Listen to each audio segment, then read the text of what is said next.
Halo, selamat pagi semuanya. Selamat datang di SMP Bruderan Purworejo. Hari ini kita akan bersama-sama mengenal tentang struktur kurikulum SMP Bruderan, khususnya di masa pandemi bersama saya, Ibu Agustina Handayani.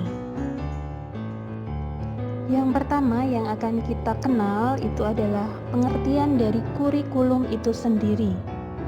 Apa sih sebetulnya kurikulum itu? Kurikulum adalah kumpulan rencana, tujuan, materi pembelajaran, dan bahkan cara mengajar yang digunakan sebagai pedoman oleh para pengajar demi tercapainya tujuan akhir pembelajaran sesuai visi dan misi sekolah dengan mengikuti perkembangan zaman.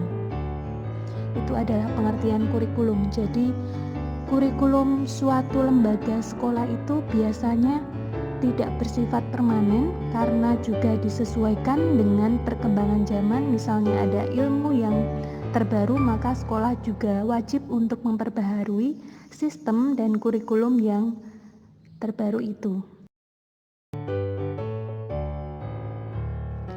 Untuk mencapai suatu tujuan dari kurikulum, maka diperlukan visi dan misi dari sekolah. SMP Bruderan sendiri mempunyai visi. Visi itu bisa disebut dengan cita-cita atau tujuan atau keinginan dari sekolah itu sendiri.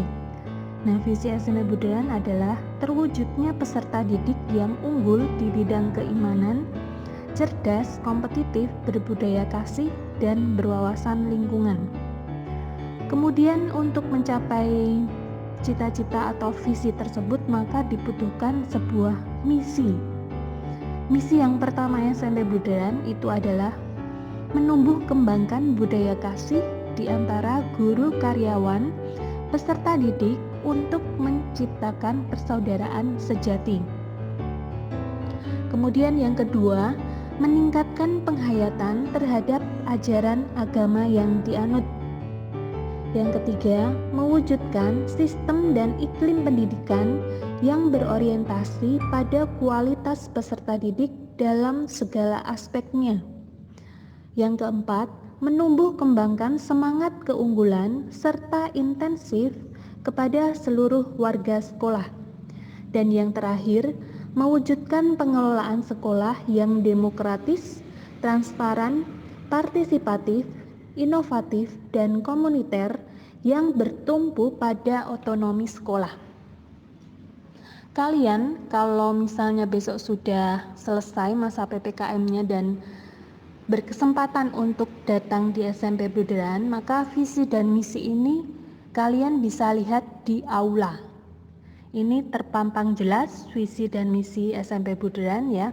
Jadi sekali-kali pada saat kalian datang ke sekolah atau besok sudah sekolah tatap muka secara rutin, kalian bisa menjumpai visi dan misi ini di halaman aula SMP Bruderan.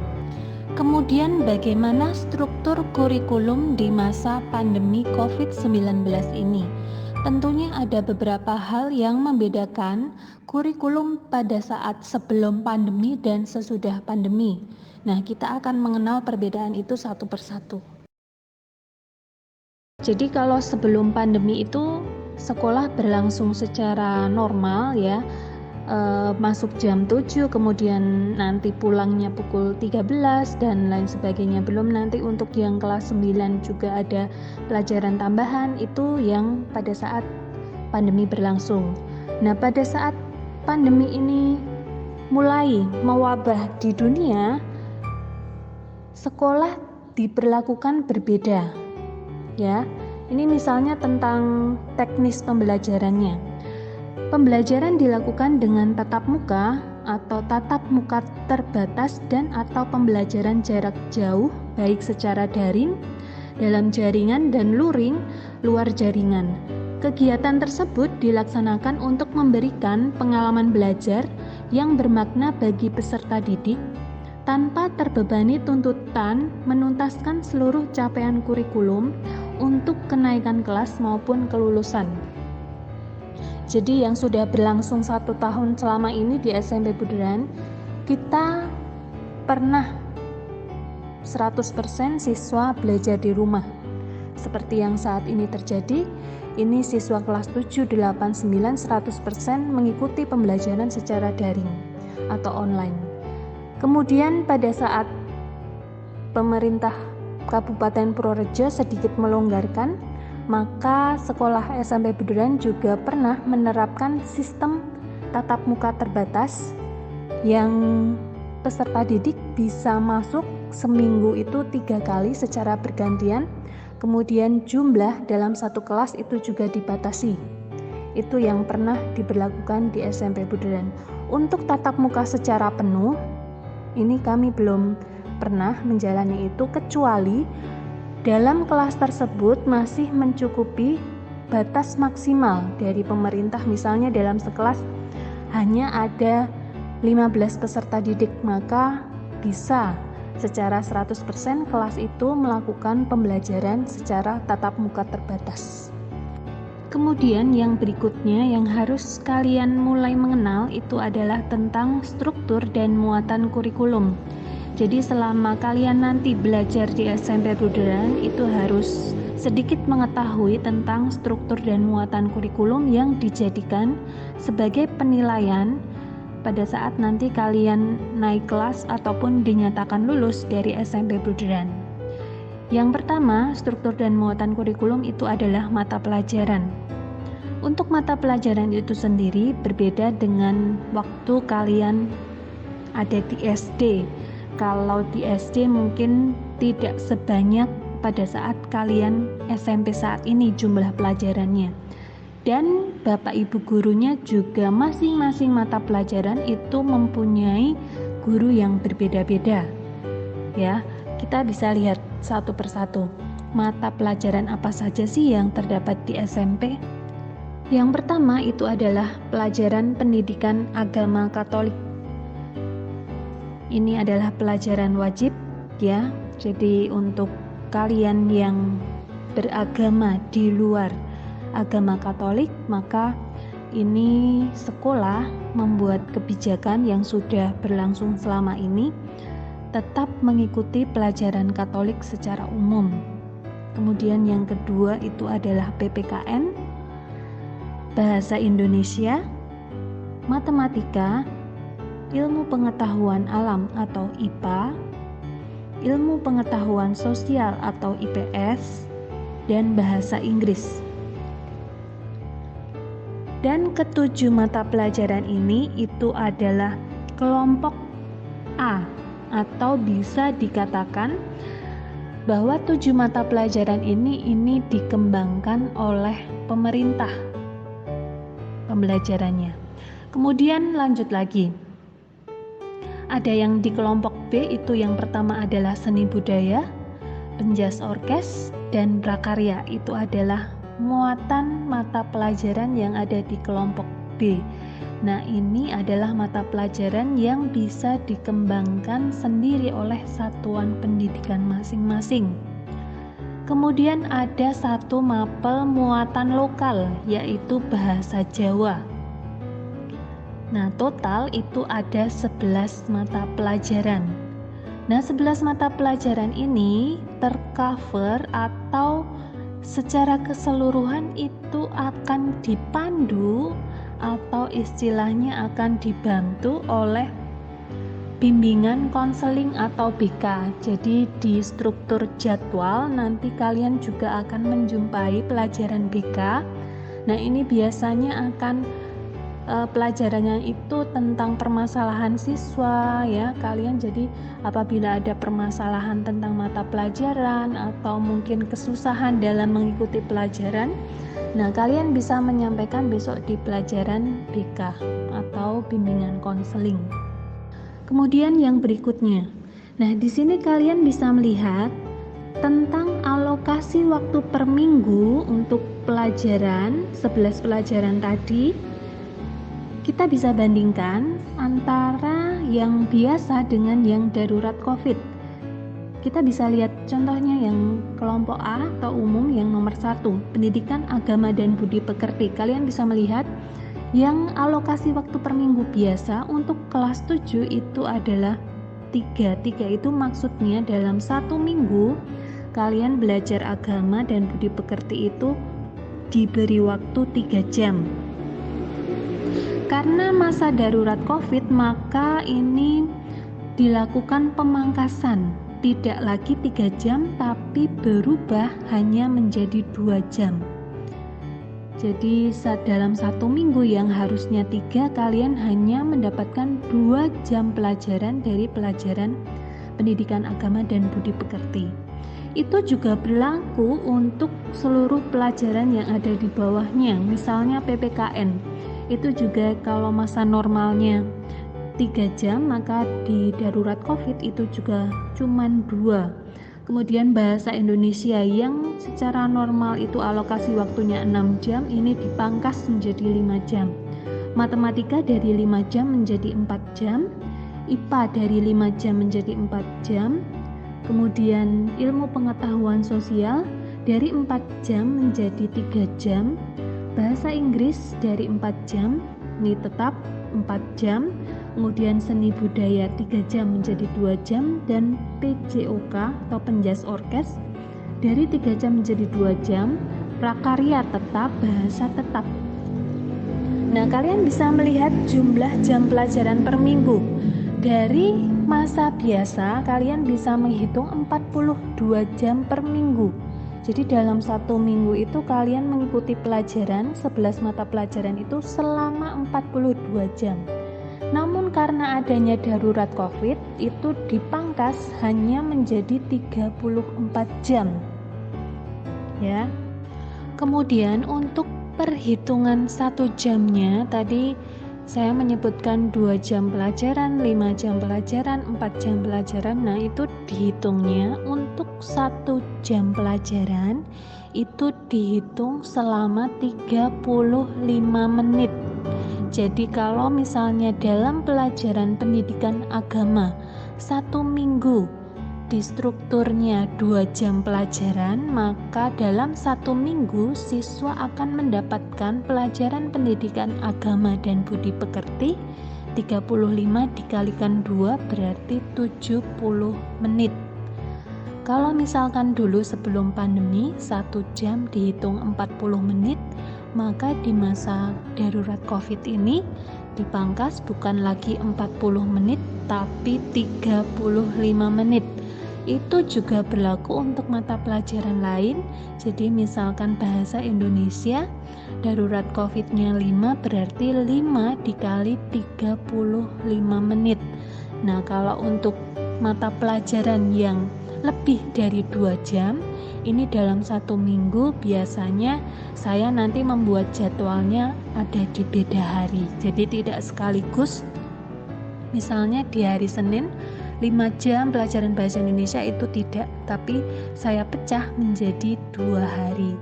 Tapi kalau untuk pelajaran yang strukturnya hanya 2 jam pelajaran, maka itu bisa dijadikan dalam 1 hari saja. Kemudian yang berikutnya, rekapitulasi kriteria ketuntasan minimal SMP Budayan Purworejo. Nah, di sini ada 11 mata pelajaran dengan KKBM kelas. Apa itu KKBM kelas? Jadi KKBM kelas itu bisa dikatakan sebagai batas minimal nilai yang harus siswa peroleh untuk bisa dinyatakan lulus di setiap mata pelajarannya. Jadi misalnya besok ada ulangan atau penilaian harian mata pelajaran tertentu, misalnya mata pelajaran prakarya. Nah, di situ sudah tercantum untuk kelas 7 KKBM-nya 70, untuk kelas 8 KKBM-nya juga 70. Untuk kelas 9 ini mengalami peningkatan 71. Nah, pada saat kalian besok misalnya mengikuti penilaian harian prakarya, kemudian nilai kalian ada di 68. Berarti kalian belum memenuhi syarat untuk dinyatakan lulus. Nah, biasanya kalau ada penilaian harian seperti itu dan kalian belum lulus, biasanya akan diadakan remedi untuk dapat memperoleh nilai KKBM kelas. Tapi untuk tugas-tugas harian ini biasanya yang diambil adalah nilai asli dan tidak ada remedi. Nah, maka untuk siswa diharapkan dalam mengerjakan setiap penilaian harian ataupun PTS, penilaian tengah semester, dan misalnya ada PAS, penilaian akhir semester, itu diusahakan untuk bisa memperoleh batas nilai minimal ini. Jadi untuk kelas 7 berarti 70. Kalau misalkan kalian belum memenuhi nilai 70, maka kalian diwajibkan untuk mengikuti remedi. Kemudian kita lanjutkan untuk struktur dan muatan kurikulum yang kedua, yaitu kompetensi inti. Kompetensi inti ini ada 4 macam. Apa saja? Mari kita lihat. Kompetensi inti mencakup 4 hal, atau bisa kita sebut KI1, KI2, KI3, dan KI4. Nah, untuk memperoleh nilai dari masing kompetensi inti ini, maka siswa diharapkan untuk bisa berpartisipasi dalam proses pembelajaran. Jadi nanti setiap Bapak Ibu guru mapel itu akan menilai masing-masing kompetensi dari siswa. Kompetensi apa saja? Yang pertama adalah KI1, bisa disebut dengan kompetensi inti sikap spiritual. Nah, sikap spiritual ini adalah tentang sikap siswa terhadap Tuhan, atau bagaimana cara dia beribadah, kemudian rajin berdoa atau tidak, kemudian pada saat doa pagi sebelum pelajaran atau doa angelus, apakah sikapnya sudah benar atau belum. Nah, itu nanti masuk di KI1. Kemudian yang kedua, KI2 itu adalah kompetensi inti sikap sosial. Nah, sikap sosial ini mencakup hubungan siswa dengan lingkungannya, bisa dengan guru, bisa dengan karyawan, bisa dengan teman atau kakak kelas ya. Itu nanti akan dinilai bagaimana siswa tersebut dalam bergaul dengan lingkungan sekitarnya. Apakah emosian, kemudian juga salah sedikit keluar kata-kata kasar, kemudian nanti misalnya ada sedikit masalah terus terpancing, ada berkelahi dan lain sebagainya. Nah, itu akan dinilai di kompetensi sikap sosial. Dan juga bagaimana cara bersopan santun dengan Bapak Ibu guru, itu akan dinilai di KI2. Untuk yang ketiga, KI3 itu adalah kompetensi inti pengetahuan. Jadi untuk nilai-nilai teori, misalnya kalian mengerjakan ulangan, mengerjakan ringkasan, itu dianggap sebagai kompetensi inti pengetahuan. Yang terakhir itu adalah kompetensi keterampilan. Nah, ini berbeda dengan kompetensi pengetahuan. Kalau pengetahuan itu lebih condong ke teori. Kalau keterampilan ini lebih condong ke praktik. Jadi misalnya untuk pelajaran prakarya, pengetahuannya siswa bisa tidak menyebutkan pengertian tentang buah segar. Nah, kalau keterampilannya, maka guru akan melihat bagaimana pada saat siswa mempraktikkan, misalnya membuat suatu produk minuman dari buah itu sendiri. Nah, itu disebut dengan kompetensi keterampilan. Jadi antara keduanya ini berbeda dan harus seimbang. Dan dua-duanya ini juga mempunyai kriteria ketuntasan belajar minimal atau KKBM tadi, nilainya sama, minimal harus mendapatkan nilai 70. Kemudian, penilaian hasil belajar berbentuk antara lain dengan bentuk portofolio, penugasan, proyek, praktik, tulis, dan bentuk lainnya yang diperoleh melalui tes daring dan atau bentuk asesmen lainnya yang memungkinkan ditempuh secara jarak jauh dan tetap memperhatikan protokol kesehatan dan atau keamanan. Jadi besok pada saat kalian belajar dari rumah masing-masing, penilaiannya akan berbentuk macam-macam. ada portofolio, penugasan, proyek, praktik tulis, dan lainnya. Tapi tentunya Bapak Ibu Guru juga akan memperhitungkan kondisi saat ini supaya tidak menyalahi aturan dari Dinas Pendidikan Purworejo itu sendiri. Kemudian yang berikutnya tentang kriteria kenaikan kelas. Nah, ini kalian baru akan mengalami kurang lebih 1 tahun lagi. Tapi tidak ada salahnya kalau dipersiapkan dari sekarang supaya tujuan kalian itu bisa dengan nyaman, bisa dengan mudah tercapai. Apa saja sih syarat siswa dinyatakan naik? Yang pertama, menyelesaikan seluruh program pembelajaran pada 2 semester di kelas yang diikuti. Jadi kalian di kelas 7 nanti akan mengikuti 2 semester. Semester 1 itu mulai besok hari Kamis setelah MPLS, dihitungnya selesai di bulan Desember, kemudian di bulan Januari tahun 2022 kalian masuk di semester 2 sampai dengan bulan Juni kurang lebihnya. Nah, itu syarat yang pertama. Kemudian yang kedua, diambil dari nilai rapot yang menggunakan rumus NR 60% A tambah 20% B tambah 20% C. Kalian bisa melihat keterangan masing-masing. Jadi untuk bobot yang paling tinggi 60% itu diambil dari rata-rata nilai penilaian harian.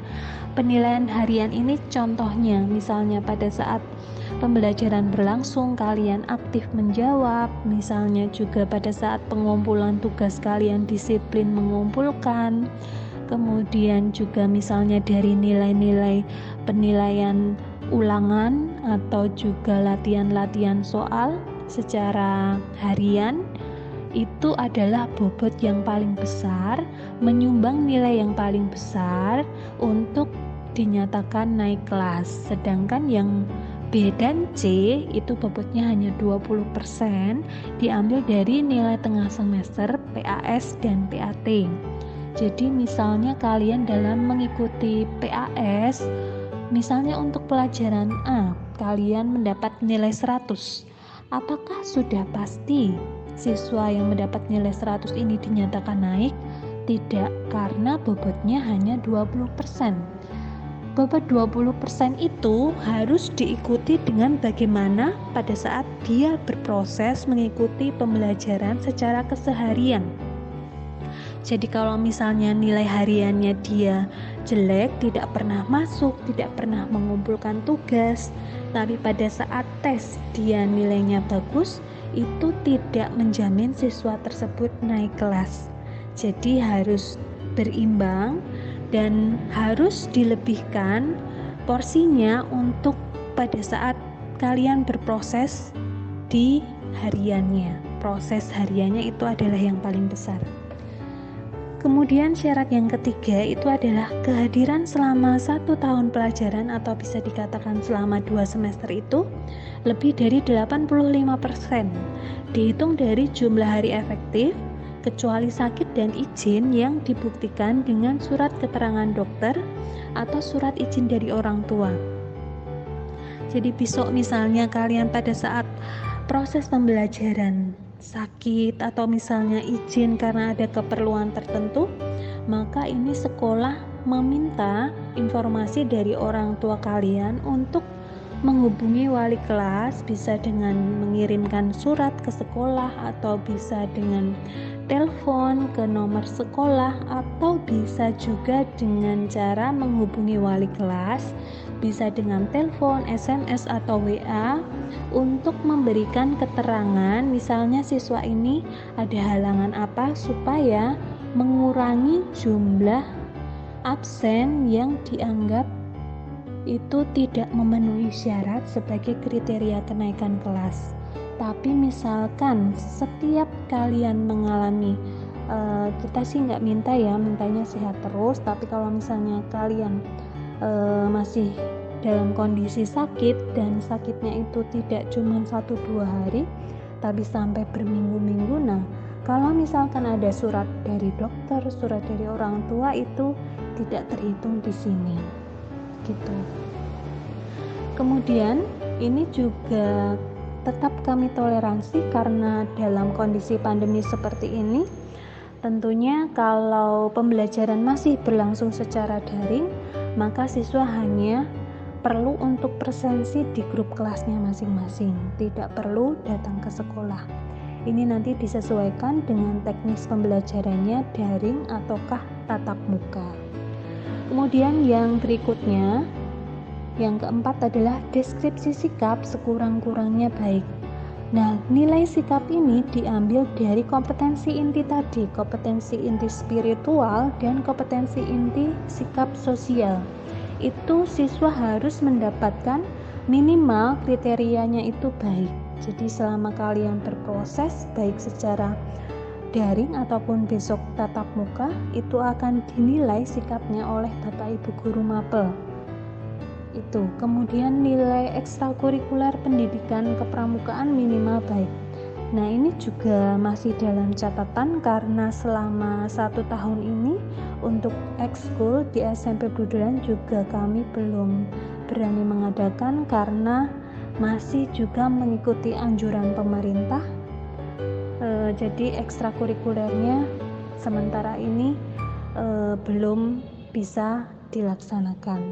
Tapi misalnya besok pada saat kalian berproses selama 1 tahun di kelas 7, kemudian wabah corona ini sudah semakin membaik, maka juga tidak menutup kemungkinan ekstrakurikuler akan mulai diadakan. Tentunya juga masih mengikuti aturan dari pemerintah. Nah, yang berikutnya tidak memiliki lebih dari 2 mata pelajaran yang nilai kompetensi pengetahuan dan atau kompetensi keterampilannya di bawah KKM. Ketuntasan dihitung dalam waktu 1 tahun. Apabila ada mata pelajaran pada semester ganjil atau genap tidak mencapai KKM, maka nilai mata pelajaran dihitung dari rata nilai semester ganjil dan genap tahun pelajaran tersebut. Jadi untuk dinyatakan naik kelas ya, tadi kita sudah membicarakan tentang KKM, kalian harus memenuhi nilai minimal 70. Kalau misalnya ada lebih dari 2 mata pelajaran nilai rapot kalian kurang dari 70, maka syarat untuk naik kelas itu juga belum memenuhi. Kemudian yang berikutnya, struktur jadwal pelajaran. Ini saya memberi contoh jadwal pelajaran sebelum pandemi dan sesudah pandemi. Kalian bisa membandingkan. Saya memberi contoh untuk hari Senin. Sebelum pandemi, itu masuknya pukul 7, kemudian struktur waktunya 1 jamnya itu 40 menit. Kalian bisa lihat untuk hari Senin, itu upacara bendera pukul 7 sampai 7.40, dilanjutkan pelajaran jam kedua sampai dengan jam ke-7. Ada juga yang nanti sampai dengan jam ke-8, pulangnya pukul 12.50. Atau yang tidak ada kelas BK maka pulangnya pukul 12.10. Dengan rincian 1 harinya itu 7 jam pelajaran. Itu kalau sebelum pandemi. Nah, sesudah pandemi ini mengalami pemangkasan. Kalian bisa membandingkan. Masih sama di hari Senin. Hari Senin masuknya itu 7.30, bukan lagi pukul 7 ya. Masuknya 7.30, kemudian rincian waktunya itu kalian bisa membandingkan. Kalau yang tadi 40 menit, kalau yang sesudah pandemi 1 jamnya itu dihitungnya 35 menit. Kemudian hanya sampai jam ke-6, pukul 11 lewat 15 itu siswa sudah boleh pulang. Istirahat hanya 1 kali, dan karena pandemi maka sekolah itu belum membuka kantin. Maka untuk siswa kelas 7, misalkan besok pemerintah Kabupaten Purworejo sudah memutuskan boleh tatap muka terbatas, maka karena kantin belum buka, maka siswa bisa dianjurkan untuk membawa bekal sendiri. Kemudian yang terakhir, peraturan pembelajaran selama pandemi. Jadi ini kalian dari tanggal 3 kemarin atau pada saat kalian mengikuti MPLS sampai besok tanggal 20 kalian mengikuti pembelajaran secara daring total dari rumah masing-masing dan menggunakan media online seperti WhatsApp, Google Form, Google Classroom. Nah, nanti macam-macam, ini tergantung dari guru mapelnya. Maka dari itu, Bapak Ibu guru kan tidak bisa memantau kalian secara langsung. Kita hanya berinteraksi melalui dunia maya, lewat chat, lewat video call, lewat telepon, hanya melalui hal-hal itu. Maka peraturan yang akan nanti saya sebutkan, maka itu diminta untuk dipatuhi supaya pembelajaran secara daring ini jatuhnya tidak membebani.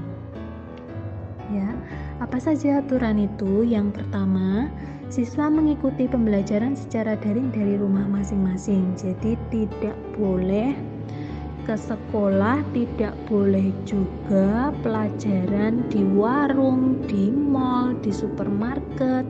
Itu tidak boleh. Tapi sudah harus mempersiapkan diri dari rumah masing-masing. Misalnya masuk pukul 7:30, maka sebelum 7:30 kalian harus sudah siap mandi, kemudian sarapan, kemudian nanti lewat media WhatsApp, WA group nanti kalian harus selalu on. Tugas-tugas akan mulai disampaikan melalui WA group kelas masing-masing. Yang kedua, setiap pagi siswa melakukan presensi sebelum pembelajaran di grup kelas masing-masing. Jadi sebelum pembelajaran akan dimulai pukul 7.30. Maka sebelum 7.30 ini siswa diwajibkan untuk presensi dengan menuliskan nama dan nomor urut di grup kelas masing-masing. Nah, sebelum 7.30 ini diharapkan seluruh siswa sudah presensi. Jadi 7.30 guru sudah bisa memulai pembelajarannya. Kemudian yang ketiga, setelah presensi pembelajaran akan dimulai sesuai jadwal di grup mapel masing-masing. Jadi setelah kalian satu kelas sudah komplit, sudah absen semua, dilanjutkan nanti di grup WA mapel masing-masing. Jadi besok sambil berproses kalian akan tergabung dalam 11 grup mapel. Misalnya grup prakarya sendiri, grup PPKN sendiri, grup bahasa Indonesia sendiri. Jadi nanti ada 11 grup mapel. Setelah kalian presensi di grup kelas, kalian melanjutkan di grup mapel sesuai jadwal hari itu.